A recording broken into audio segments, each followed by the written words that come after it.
어저께인가 제가 중학교 친구가 하나 있는데 이천에 살고 있어요. 개를 4마리를 기르는데 하루 동안의 일과가 개와 같이 시간을 안 보내면은 살 수가 없을 정도로 정이 푹 들어요. 근데 그 중에 한 마리를 종기가 나서 이 애니멀 병원에 데리고 갔는데 의사가 보더니 어떻게 주사를 2대를 놔주더래요. 그래서 생기가 날 줄 알았는데 정반대로 가서 팍 쓰러져 죽더래요. 우리가 생각할 때는 짐승 하나 여름철에 개 한 마리 죽는 것쯤에 하지만 이 친구가 그 일로 인해가지고 쇼크를 받아가지고 밥을 못 먹어요. 며칠을 지금 굶고 있다는 거예요. 한번 들어가면은 구토가 나고. 저는 가만히 이 친구를 위해서 생각을 했습니다. 신앙이 없습니다. 신앙이 없어서 그의 영혼을 위해서 기도도 하고 구원도 모르고 예수님의 사랑을 모르는 사람인데도 그 말 못하는 동물과 같이 의사가 소통이 됐는지 정이 들 대로 들었잖아요. 얼마나 그 사랑하고 사랑한 그 사랑의 단계가 그렇게 무섭다는 것 같습니다. 오늘 저는 말씀을 준비했는데 순종과 고난의 축복이라고 했습니다. 근데 순종이라는 것은 참 우리가 사람 없이는 순종한다는 것도 불가능합니다. 성경에 이것을 부탁하고 당부하면 이렇게 해야 이렇게 하고 저렇게 하면은 네가 성공하고 형통하고 건강하고 그 축복의 방법을 제시해 주셨어요. 그러면서 순종의 일이 축복의 일이다. 생명의 일. 근데 하나님의 백성들은요, 순종보다도 죽으면 죽었지 순종하려 그렇게 힘이 든가 봐요. 제가 오늘 말씀을 준비했는데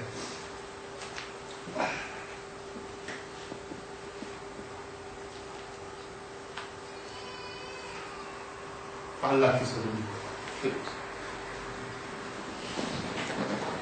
마태복음 전이죠.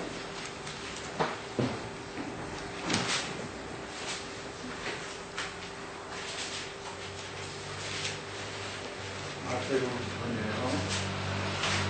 말라기 1장입니다. 말라기서 1장의 6절부터 8절을 좀 보시고 은혜가 되시면 밑줄을 그어주시고 말씀이야말로 모든 세상에 있는 것은 풀과 같고 풀의 영화는 풀의 꽃과 같고 풀은 떨어지고 꽃은 떨어지되 하나님의 말씀은 변질되지 않고 천속한다고 했습니다. 이거 귀한 하나님의 말씀을 접하고 있습니다. 은혜 주십시오 하는 가득한 마음으로 6절하고 7절 그리고 8절을 읽겠습니다. 오 내 이름을 멸시하는 제사장들아 만군의 주가 너에게 이르노니 아들은 자기 아버지를 공경하고 종은 자기 주인을 공경하나니 그런즉 내가 아버지인데 나를 공경함이 어디 있느냐. 하나님이 너무너무 상심이 되셔가지고 하나님이 있는 백성들에게 단문하는 거예요. 니들이 나를 정말 공경하느냐, 나를 존경하느냐. 거기에 또 보면 너희는 이르기를 우리가 어떤 점에서 주의 이름을 멸시하였나이까 하는도다. 7절 너희가 더러운 빵을 내 제단 위에 그리고는 이르기를 우리가 어떤 점에서 주를 더럽혔나이까 하니까 하나님 너희는 이르기를 주의 제단은 주의 상을 없이 여겨도 된다 하는 점에서 그리하였느니라. 하나님을 멸시하고 하나님을 믿지만 하나님이 그렇게 중요한 존재로 내 인생 속에 계시지 않다는 하나님을 믿는 백성들이에요. 창조주 하나님을 믿고 정말 위대하신 창조주 하나님을 믿고 의지하고 사는 백성들이 이렇게 전락되고 변질되었을까? 정말 생각 좀 해봤으면 합니다. 8절에 만군의 주가 말하노라 너희가 눈먼 것을 희생물로 드리면 그것이 악하지 아니하나 너희가 다리 저는 것과 병든 것을 드리면 그것이 이게 거의 내가 하는 얘기 아니에요. 하나님을 사랑한다고 하면서 하나님 앞에 드리는 예물이 병들고 눈 멀고 쩔룩쩔룩 불구의 동물을 주님 제단에 바치는 거예요. 제사장도 참 그것을 받는 제사장도 다 똑같다고 생각해요. 그러니까 이분들이 왜 이렇게 됐느냐 하게 되면 생활이 어렵고 뼈 빠지게 일해가지고서 그 돈을 생활을 해야 되는데 처자식과 먹여 살려야 되는데 이걸 어떻게 거기에서 조금이라도 주님께 반납을 드릴 수가 있겠느냐. 양 한 마리에 한 20만 원 한다고 우리가 가정을 하겠습니다. 한 마리 20마리죠. 그 당시에는 양이 생산이거든요. 생활수단이거든요. 근데 좋은 것을 드리면 처자식들과 자식들하고 먹고 살 게 없어. 그러니까 그 중에서 제일 값이 안 나가는 거 한 2, 3만 원짜리 병들고 갖다 버려야 마땅한 거. 눈물. 네? 이렇게 하나님을 사랑한다고 하면서 이런 식으로 하나님을 대우한 사람들이었다고 말해요. 그러니 하나님 복을 줄래도 복이 내려옵니다. 하나님 가슴이 아픈 거예요. 너희가 해도 너무한다. 나는 내 아들 예수로 알리지 않고 십자가에 대구를 내줬는데 너희 나를 무엇을 주었느냐. 입으로 사랑하고 주여 존경합니다 하지만은 사랑의 표현이 어디 있어요? 내 삶 속에 하나님이 서영을 볼 때에 어디에 위치하고 있습니까? 우선순위가 어디 있는가 한번 점검해봐야 되겠습니다. 무에서 이유를 주시고 없는 것에서 있게 하시는 하나님께 우리는 겸손한 자세로 그 세상 가운데 죄를 자복해야 되겠다. 이 백성들이 그러니까 하나님의 복이 뭔지를 모르죠. 하나님하고 거리는 멀대로 멀어졌습니다. 참 딱한 백성들이에요. 이 성경이 왜 기록이 되었느냐 하게 되면 하나의 사례로, 용례로 기록이 된 거예요. 이것을 발견해서 내 생활을 더듬어 보지 않으면 아무 효과가 없습니다. 말씀은 성령의 거울입니다. 가장 귀한 것을 드려도 부족한데 이거 어떻게 된 일입니까? 나는 나를 내 자신을 포함해서 회개하는 마음으로 말씀을 여러분과 나누고 있습니다. 말라기서 3장을 펴주시기 바랍니다. 3장 6절에 보십시다.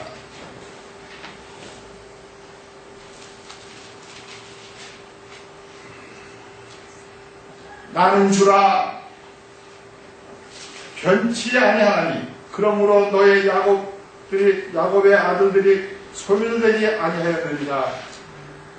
말라기서 3장 6절입니다. 6절보다도 10절을 보여요. 만군의 주가 말하노라. 심지어 너의 조상들의 날로부터 내가 내 규례를 버리고 떠나 그것들을 지키지 아니하였도다. 내게로 돌아오라. 주님이 호소합니다. 그리하면 나도 내게로 돌아가리라. 주님으로부터 멀리 떠나갔습니다. 이 백성들이. 그리하면 나도 너에게로 돌아오리라.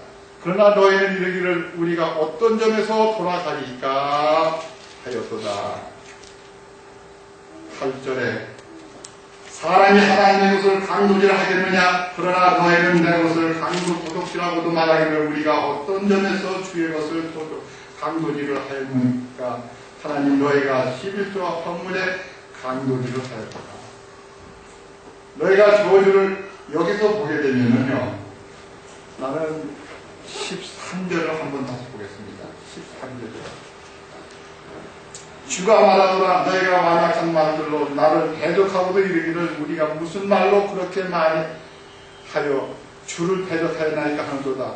너희가 이르기를 하나님을 섬기는 것이 헛되니 우리가 만군의 주 앞에서 그분의 규례를 지킨 것과 애통하는 마음으로 거는 것이 무슨 유익이. 이제는 14절의 포인트입니다. 하나님을 의지하고 믿고 하나님 믿는 것이 아무런 유익이 없다는 겁니다. 이제 그렇게 아주 완전히 전락해버리고 말았습니다. 그러니까 하나님이 나를 위해서 해주는 것이 무엇이 있느냐. 하나님과 관계가 정리가 되지 아니하라는 하나님의 축복이 임할 수가 없죠. 그러면서 하나님이 나를 위해서 해준 것이 무엇이 있느냐. 이런 식으로 하나님께 반문합니다. 내가 여기서 생각을 해봤습니다. 미국에서 존 F 케네디가 암살을 당하기 전에 그가 연설을 했는데 연설문에 이런 문구가 나옵니다. Ask not what your country can do for you, but ask what you can do for your country. 나라를 위해서, 이 나라가 당신 너를 위해서 무엇을 해줄 것인가라고 묻지 말고 내가 나라를 위해서 무엇을 할 수 있는가 하고 물어봐. 이런 명답을 했습니다. 나 오늘 이 구절을 읽으면서 말라기서 3장 구절 읽으면서 생각했습니다. 하나님이 나를 위해서 무엇을 해주실 겁니까? 라는 그런 사상의 신앙관을 갖지 말고 내가 하나님을 위해서 무엇을 할 수 있느냐. 내가 하나님이 나를 위해서 무엇을 해줄 것인가 보다도 내가 하나님을 위해서 무엇을 할 수 있느냐. 내가 등대 침례교회를 위해서 무엇을 할 수 있는가 이겁니다. 등대 침례교회가 나를 위해서 해주기만 하는 것보다도 먼저 내가 주님을 위해서 죄 영광을 위해서 등대 침례를 무엇을 내가 할 수 있겠느냐. 무엇을 해왔으면 무엇을 했으면 무엇을 할 것인가 생각을 좀 해봤으면 합니다. 주님은 여러분을 그럼에도 불구하고 저들을 사랑합니다.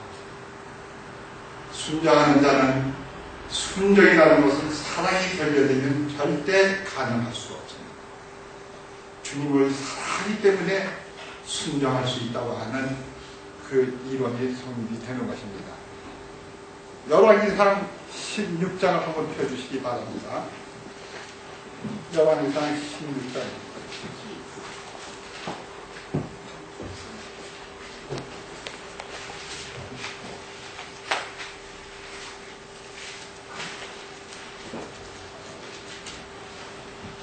16장 32절입니다.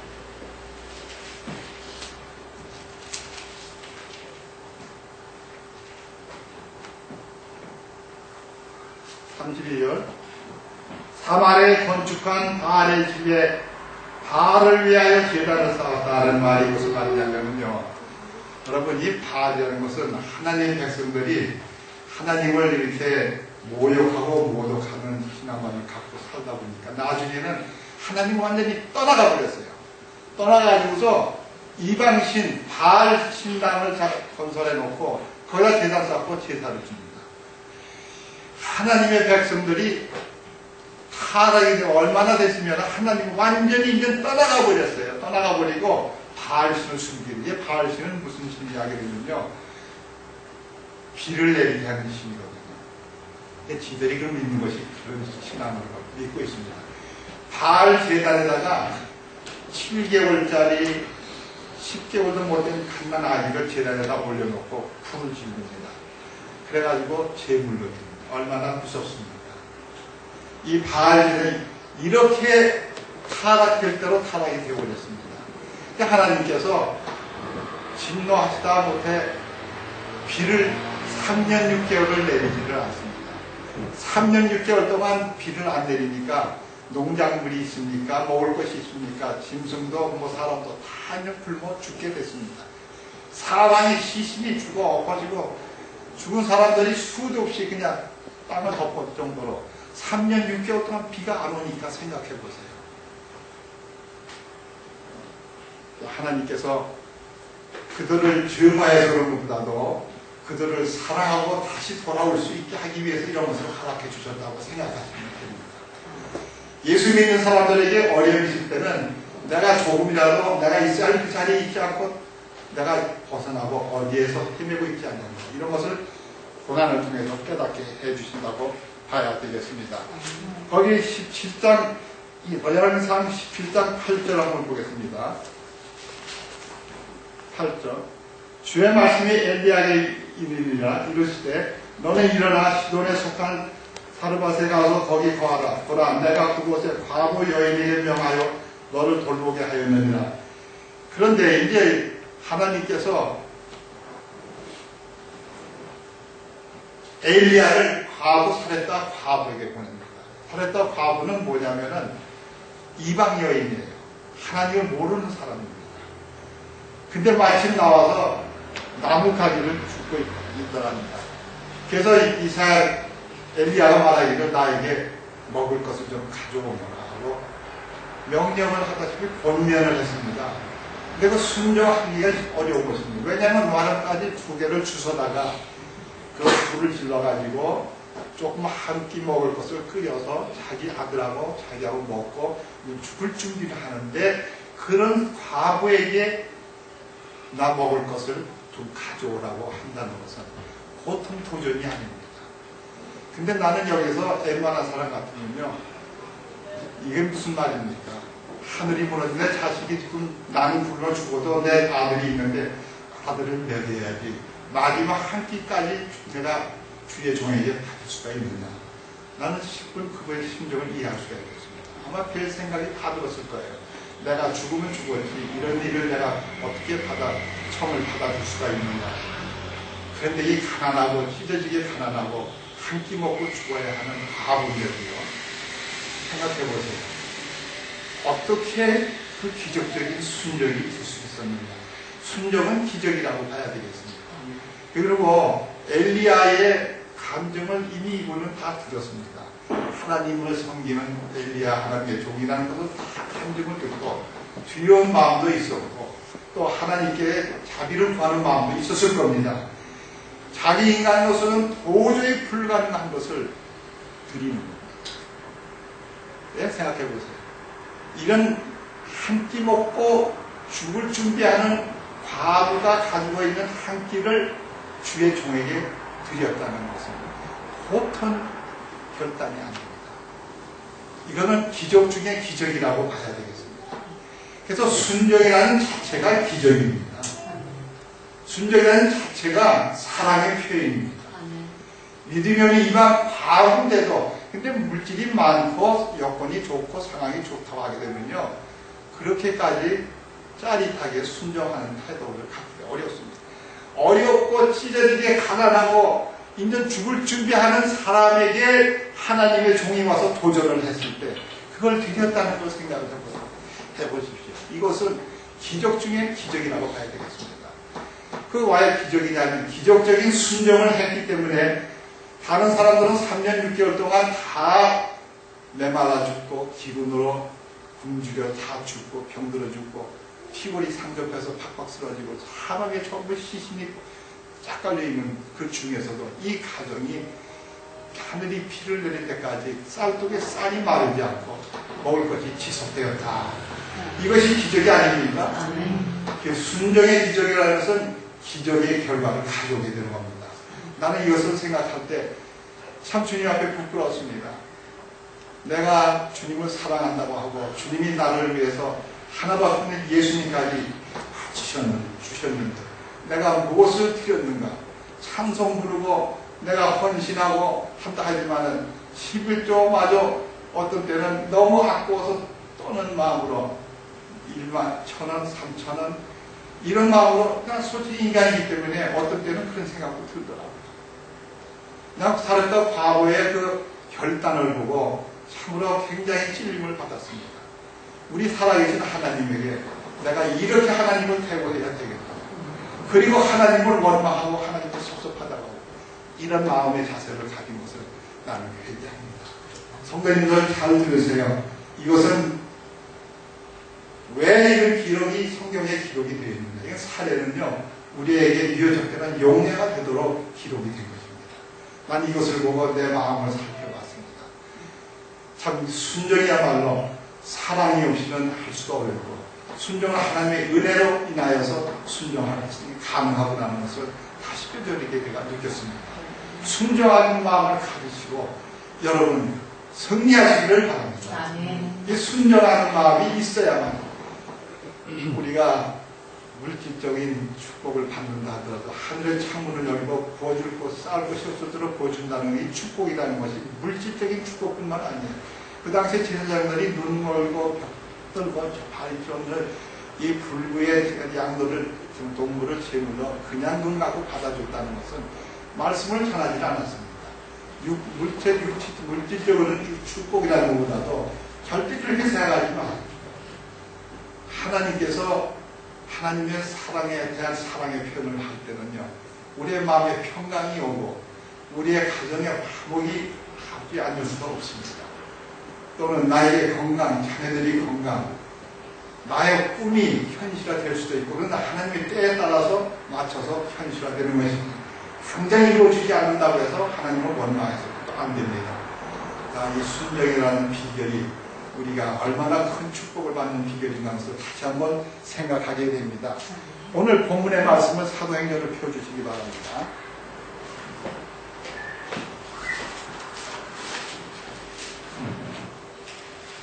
사도행전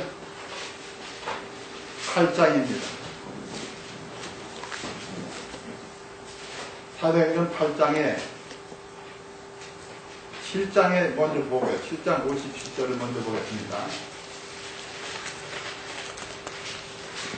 7장 57절에 이에 그들이 큰 소리로 지르며 자기들의 귀를 막고 한 마음으로 그에게 달려들어 도시 밖으로 그를 내던지며 돌로 치니라. 누굽니까? 스데반이죠. 스데반이 초대 신약시대 순교자였습니다. 나는 스데반이 돌로 맞아 죽을 때 이분이 무슨 생각을 했을까? 얼마나 아팠을까? 하나님을 믿고 참으로 하나님을 위해서 살겠다고 결단하고 헌신하고 봉사하는 스데반이 집사예요. 목사도 아닙니다.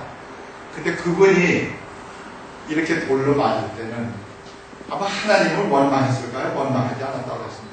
왜냐하면 자기의 그 죽음으로 인하여서 하나님의 놀라운 기적이 전개되는 것을 이분이 내다보고 있었기 때문에 그렇습니다. 이분이 죽음으로 인해서 순교함으로 인해서 주위에 있는 예루살렘에 있는 모든 성도들이 내가 이 예루살렘이 좋습니다. 내가 있는 데가 좋습니다 하고 복음을 전할 생각을 전혀 하지 않고 가만히 앉아 있었습니다. 오늘 그 당시에 있었던 초대교회 교인들이나 우리나 생각할 점이 있다고 하게 되면 우리가 지금 가만히 앉아 있을 때가 아닙니다. 너무 가만히 앉아 있고 무의식적으로 앉아 있으니까 하나님께서 핍박을 주신 겁니다.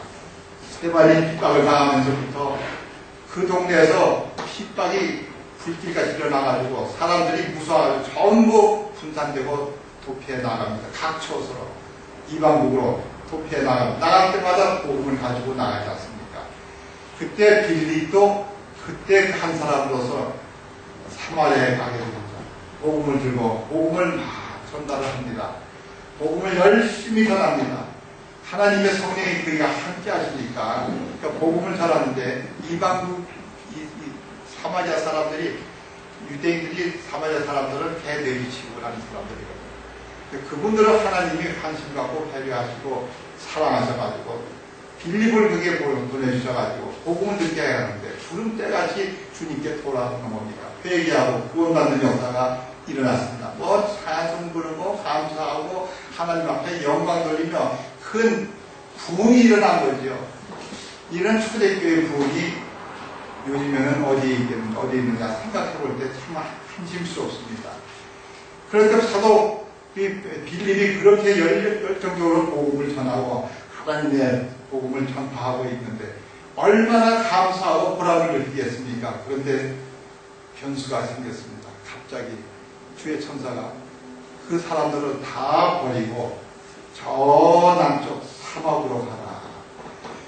나는 만약에 내가 빌립이었더라면 내가 이것을 어떻게 받아줬을까? 지금 주님의 역사하는 가운데 구름대들이 모인 군중들 앞에서 복음을 전하니까 사람들이 회개하고 변화받고 눈물 흘리면서 주님께 돌아오고 구원의 역사가 막 일어나는데 그 장면을 그냥 등을 대고 돌아서가지고 잊어버리고 사막으로 가라고 말입니다. 근데 사막으로 가라, 이건 인간적으로는 납득이 안 됩니다. 사막으로 가라는 얘기는요. 얼마나 고시분했을까? 얼마나 괴로워했을까? 이것 또한 순종의 과제라고 봐야 되겠습니다. 이런 사막으로, 근데 순종이라는 것은 여건이 좋고 다 있어가지고서 아브라함을 불러가지고서 이삭을 바치라고 그랬을 때 하나님께서 이삭을 적게 죽지 않는다. 내가 양을 대신 마련해가지고 양이 대신 죽을 수 있고 이삭을 살리겠다고 미리 보여주셨으면은 노년에 그렇게도록 부한 아들을 드린다는 것은 쉽게 드립니다. 그러나 그걸 보여주지가 않았습니다. 그 아브라함도 마찬가지로 믿음의 조상이라고 하지만 얼마나 괴로웠습니까?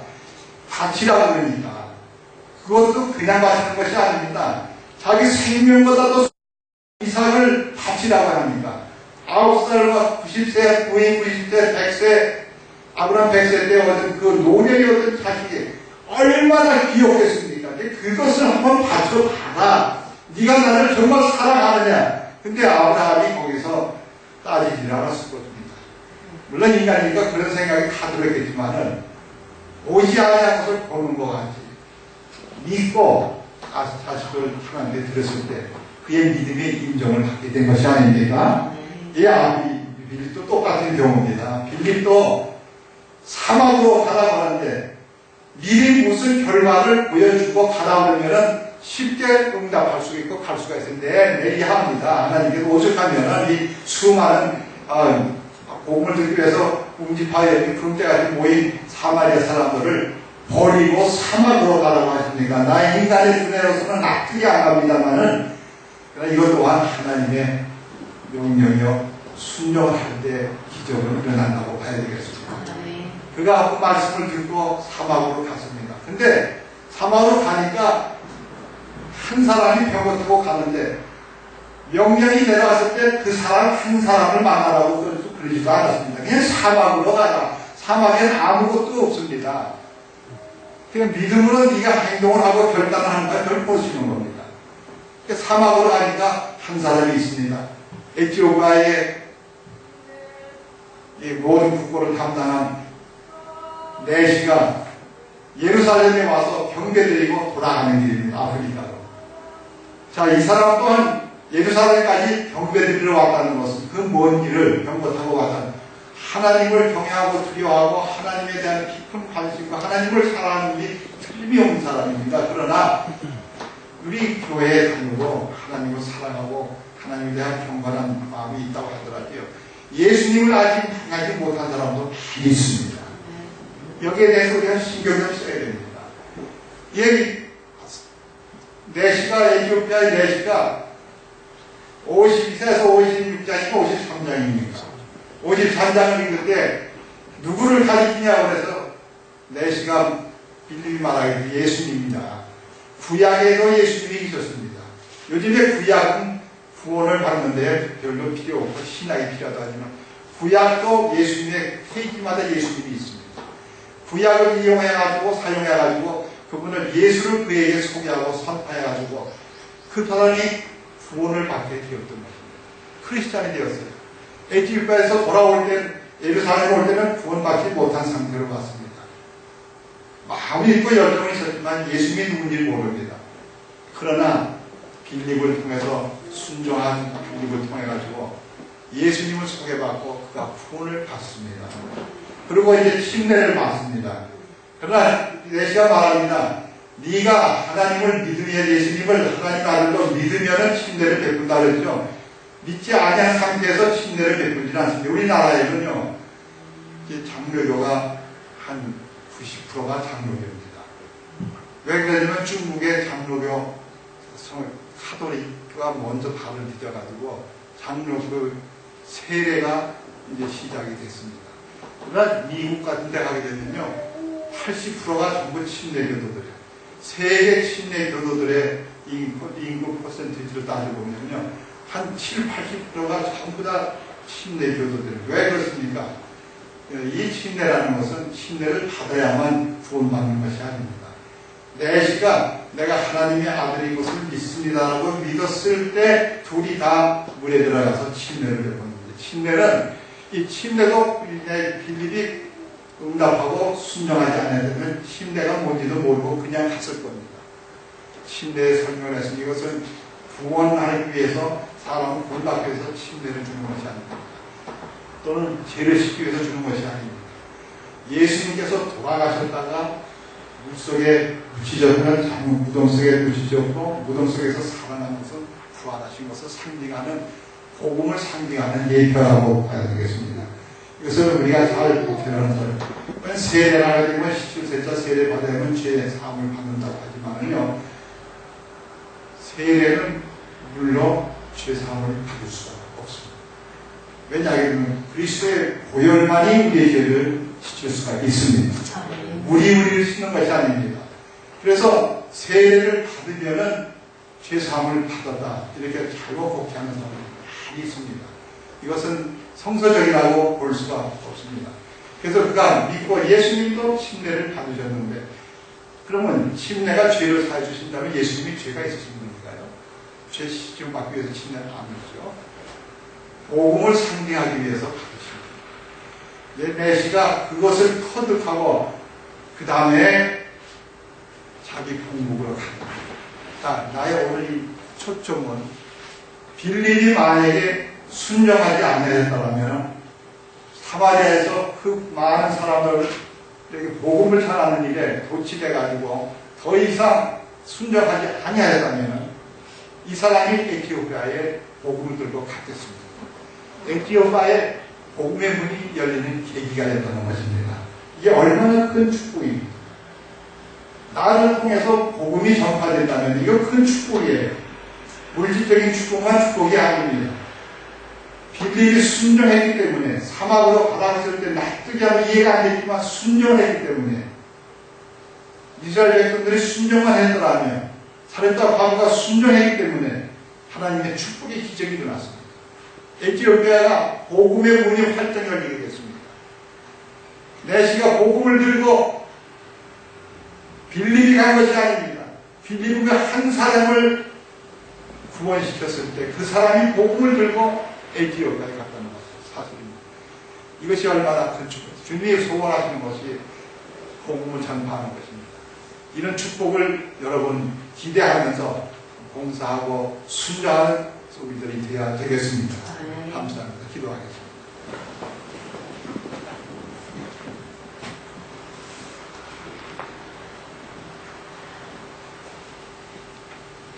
순종은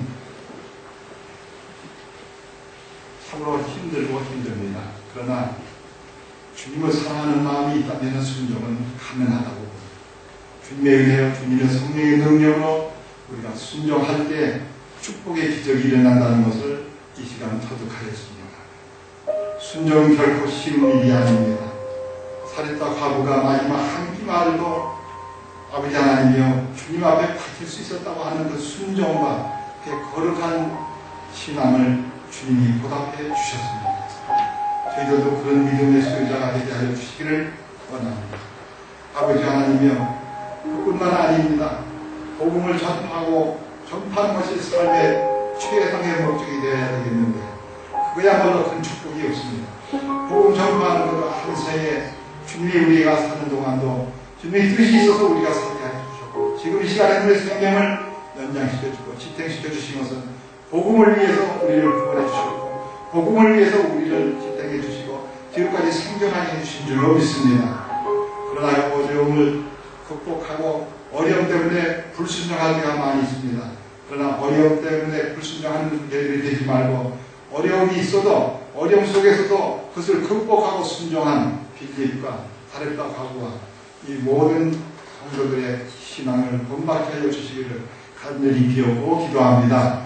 우리가 순종하지 못한 것을 이 시간 자복합니다.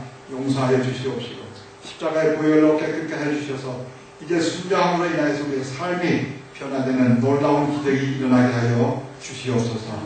감사하고 예수님의 이름으로